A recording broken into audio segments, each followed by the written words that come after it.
Hello! Hopefully the wind is not too bad for this intro, but I have been so enjoying being outside today. I'll talk more about that later in the video. Also, all of my normal filming spots are not useful today, so we're just gonna do this outside. If the audio is bad, it'll be fixed in 2 minutes because I just want to talk for a second. This is going to be a part 2 of me trying to make a patchwork skirt, something that I've been seeing on Pinterest a lot. Oh no, the sun's coming out. And I finally wanted to make one of my own. In the last video I posted, I really went through how I made the fabric for the skirt. So if you want to go see how I put all of the patchwork together, I'll put that up here down in the description so that you can go watch it. But this week we're going to be tackling how to actually sew the skirt together. It's probably gonna be a little bit shorter than the last video, but last video was so much experimentation, and this one I kind of knew what I was doing a little bit more. I definitely knew I wanted to make a wrap skirt of some kind, so I was originally going to do the Darcy skirt, which is kind of a wrap skirt.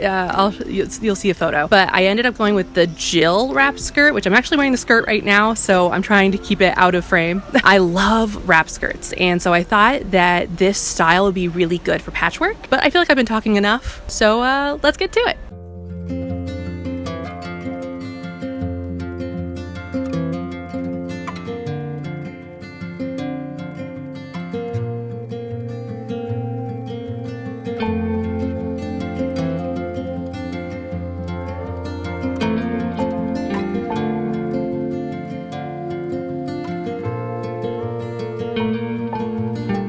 So this pattern calls for a fabric tape for the waistband and tie area, and I think it's actually supposed to be bias tape, and you're supposed to cut the fabric on the bias, hence bias tape. But since I'm making everything out of scraps, I didn't have enough fabric to do that, so I just went along the straight grain, and that ended up being fine, actually. I also bought this bias tape maker for this project, and I really love it. It really opens up a world of possibilities for bias tape options. That way I could match my fabric if I wanted to, or I could do something like this again where I make bias tape out of my scrap fabric.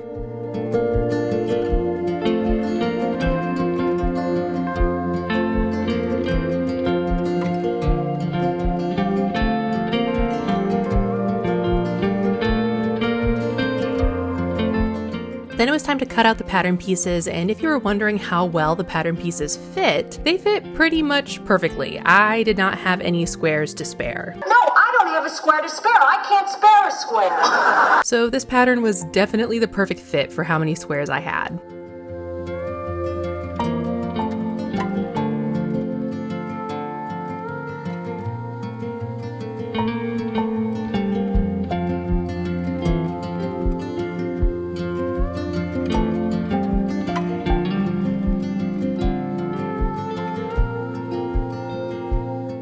So I went at this a bit differently than the pattern says to. You're supposed to do the darts at the waist first and then put the panels together. But since my waist measurement is always going to be a different size than my hip measurement, my waist measurement always ends up being 3 to 4 sizes smaller than my hip measurement. I needed to see how much I needed to take the waist in by after putting the panels together first. So if you're like me and some of your body measurements are vastly different from each other, you might have to do some steps out of order to ensure a good fit like I did.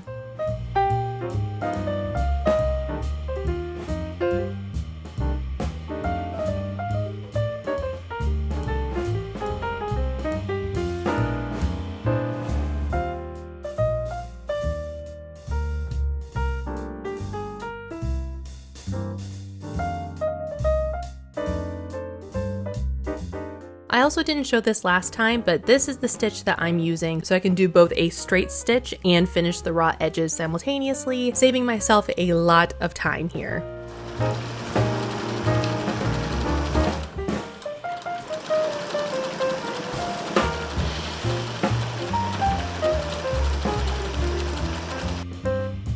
After putting the panels together, I did a little bit of math, put some of those pins in up and down so that I could then try on the panels to see if they worked. Those ended up working great, and I had to add about 1.5 inches to each dart for my waist.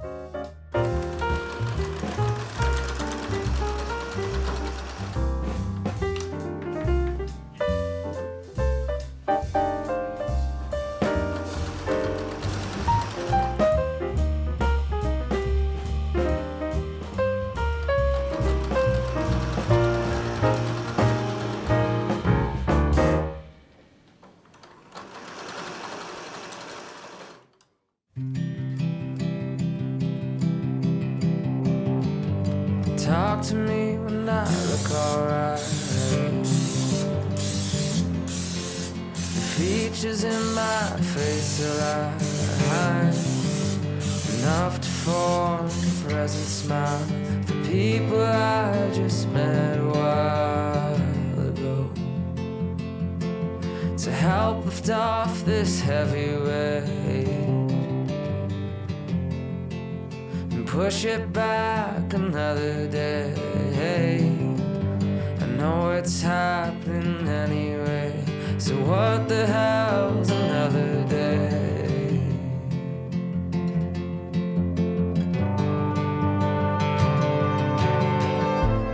Have you seen the mess I've been? I've been looking up for it. It's gone away for now, but I know it's coming back around, so I'm looking out. Have you seen the mess I've been? Take me when I'm up and straight, but nothing ever stays the same. Bent in the guilt of my own ache, staring at you through a different face.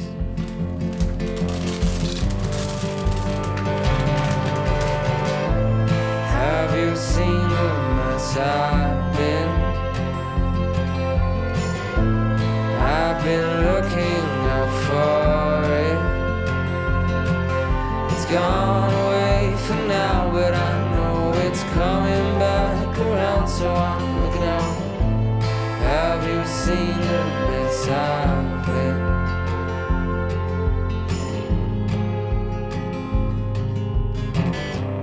Don't you bother with me, I'll be okay.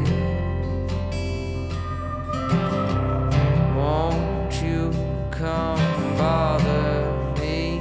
I'm not as well as I said.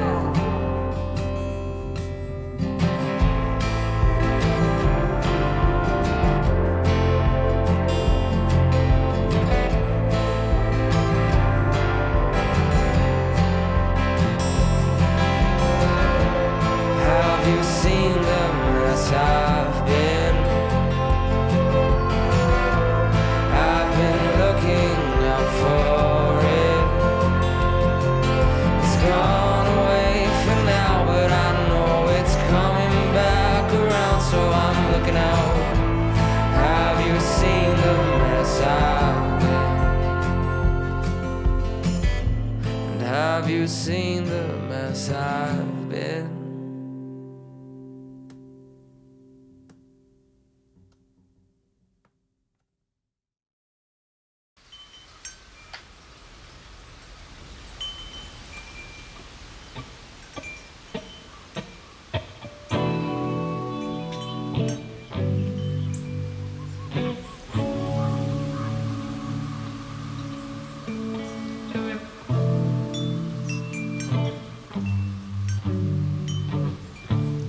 Overnight, I had just pinned the bias tape together. Can I even call it that? Not really. To itself overnight, just to ensure that it kept the shape. I was afraid that having the waistband be all one fabric wouldn't look cohesive enough with the rest of the skirt, and I was actually showing it to my mom, and she had a great idea to just add more bias tape to the front panels and the hem in order to pull it all together. So by the end, I had made so much bias tape, or I guess it would be called straight grain tape rather. I started by adding the tape to the front panels first, as I was trying to think through which order would make the skirt look the nicest in the end, instead of starting with the waistband and adding the front pieces afterwards, which would make the top section look a little bit more unfinished.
Then I attach the waistband pieces. This one attaches a bit differently because not only will this be your waistband, this is also going to serve as your ties. You just start by stitching the tape down to itself, and then you transition to attaching it to the skirt section. My tape isn't as perfect as ones you would buy online or at a store, so I had to actually sew on top of the tape just a little bit instead of digging in the ditch as you would normally do, but my thread matches my fabric well enough so it doesn't bother me.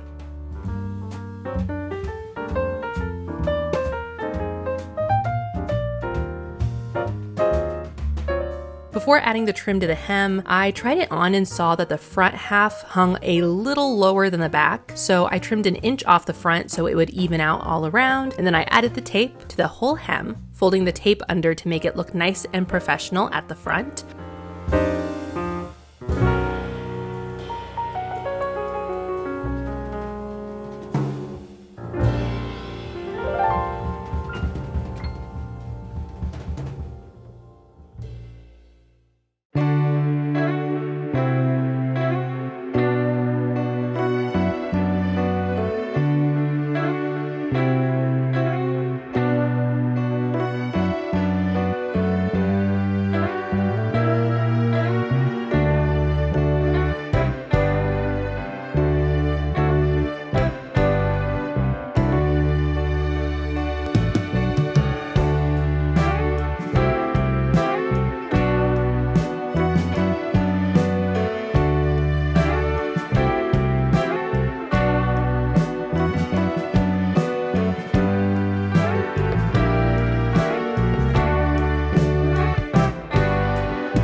I don't think I've been outside the house in like 4 days.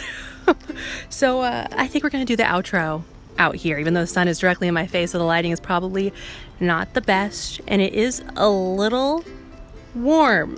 I absolutely love this skirt. It is so unique. It's that art teacher vibe that I just love and am loving more as I get older. I feel like every year I just turn more into like your local weird art teacher, and I love that for me. I love the pattern. I think because it's so busy, having a more slimmed out slightly fit, it's not like close to the body or anything, but it's not those voluminous skirts that I sometimes make. Oh, the bird sounds so pretty. I just think it's the perfect pattern for this patchwork. They work really well together. I'm really glad that I added all of this bias tape to all of these. I think that just helps pull it together, all the bias tape on the bottom and the side and along the waist. I love making pieces where you can just like throw on a t-shirt and then walk out the door and it feels like it's a really unique, cool outfit, but you didn't have to try too hard to put it together. So I'm very happy with this piece. A lot of you guys were saying that you've been wanting to try a patchwork piece of clothing. So I hope that these videos served as maybe like the catalyst for you to start your own project. I highly recommend it. I do feel like what I said in the first episode is so true, that this is like a living memory of all the things I've made recently. I look at all of them, I go, oh yeah, there's that dress I made out of my old bed sheets, and those are the pants that I made out of my favorite pants. It's nice to remember, and it's also a very cute skirt in my opinion. Thank you guys so much for joining me with this video. I hope you guys had a really fun time. I did. If you like this video, be sure to like and subscribe and comment. All of those things really help me out, and I hope to see you back here next time. Bye!